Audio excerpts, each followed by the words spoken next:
Pati yung mayor nyo dyan sa Quezon City, si Mayor Joy Belmonte, nagsalita na din, oh. Ano ang sabi ni Mayor Joy Belmonte? Oh, statement of Mayor Joy Belmonte, I urge, no, hindi ho ito yung urge na Robin Padilla, ha? Nandito din yung piso ko. Pinsan, no, pagdaan ko dyan sa Singapore, ha? Alam mo na gagawin, ha? Magpapakain ka, okay? I urge Congressman Bong Suntay to apologize for the inappropriate remarks that he made at a recent House Committee hearing. Ultimo, mayora na ho nila yan, mga bossing. Hindi pa kinampihan. At hinihingaan pa siya ng public apologize. Public apologize. Pagsasorry. His words directly contradict the spirit of empowerment that we have worked hard to build here in Quezon City. No? Over the years, we have embraced the difficult work of establishing protection of women. No? Constantly striving to honor their rights by creating safe space and opportunities for them. Yung tipo ho bang parang mala Duterte lang din ho, mga kababayan? Sino pa ba? Kanino pa ba magmamana? Syempre, doon sa kanilang mga iniidolo at doon sa kanilang mga ipinagtatanggol. Yung tipo bang pagdating sa mga kababaihan, walang respeto. Di po ba? Yaan din yung pinaglalaban ni Mayor Joy Belmonte. In this context, it is truly disappointing to witness Congressman Suntay's casual display of objectification, no, on Women's Month. At hindi lang ho si Mayor Joy Belmonte yung nagsasabi o nagpaalala ng Women's Month, no? Pati po dun sa Congress. On Women's Month, no less, but what make this incident especially troubling is the fact that as a former member of our city council, he was part of the body that passes our gender development and code. Pero tingin ko hindi niya iniisip 'yun eh.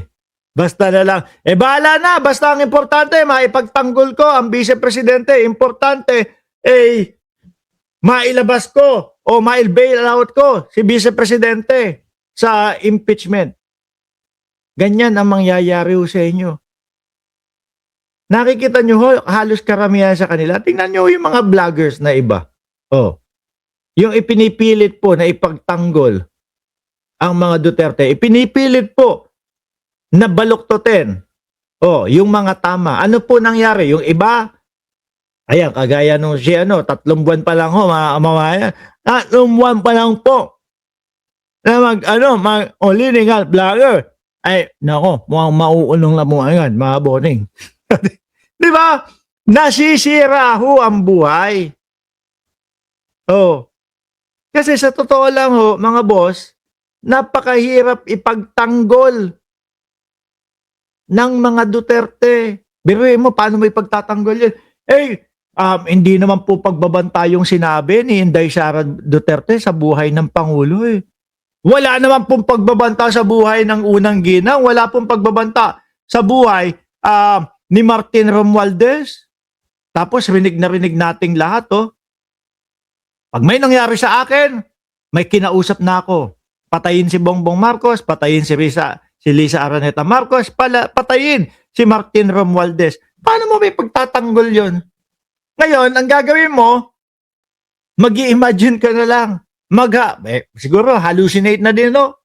O baka pati premonition na din, no, mga kababayan. Para lang maipagtanggol at makakuha ng sa tingin mo na pwedeng maging basihan para magmukhang walang ginawang pagbabanta ang vice-presidente. Putol ulo ni Pangulong Bongbong Marcos.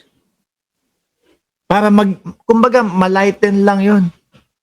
Pero sa totoo lang ho, napakalalayo ho. Ano nga sabi ni Congressman Benny Abante? Vice-presidente yon.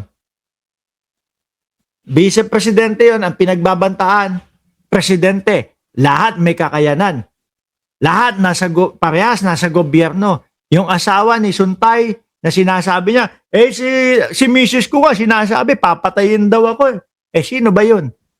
Pribadong citizen yun. Tsaka usap mag-asawa yun. Malayo yung biro doon sa mga binitawang salita ho ng Vice Presidente, mga kababayan. Ewan lang ho natin, no? Kung ito yung pagtawag ng pansin ni Mayor Joy Belmonte dito po kay Bong Suntay at pinahihingi ng apologize, kung susunod ho si Bong Suntay, mga kababayan. Pero mukhang hindi. Mukhang malabo. Mukhang susuway. Bakit ho, mga bossing?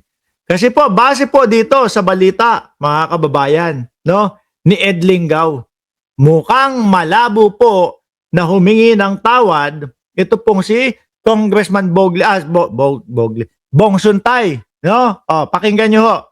Congressman, you owe Ann Curtis an apology for using her. Sabi ko, ang ganda-ganda niya. And I think she should take it as a compliment that I... Nung putik na yun. Yung ba yung sinabi niya, ang ganda-ganda. Alam natin, no? Maganda talaga si Ann Curtis. Pero may mas malalim pa dun eh. Kasama pa po dun yung nag-init ako. Hindi mo na alam kung anong mangyayari. Imagination. Madami pa huy. Di ba? Mukhang malabo mag-sorry. Sabi, ni Tivingem, ayan. Isang sinabi lang kong sungay, ano na, yari ka ngayon. Silip-silip lang ako, may pulis dito. Sabi, uy, ano ba ginagawa mo dyan? Ba't may pulis dyan? Tuloy, game. Don't you think, Congressman, you owe Ann Curtis an apology for using her? Sabi ko, ang ganda-ganda niya. And I think she should take it as a compliment that I feel and I believe that she's very beautiful. Ano pa?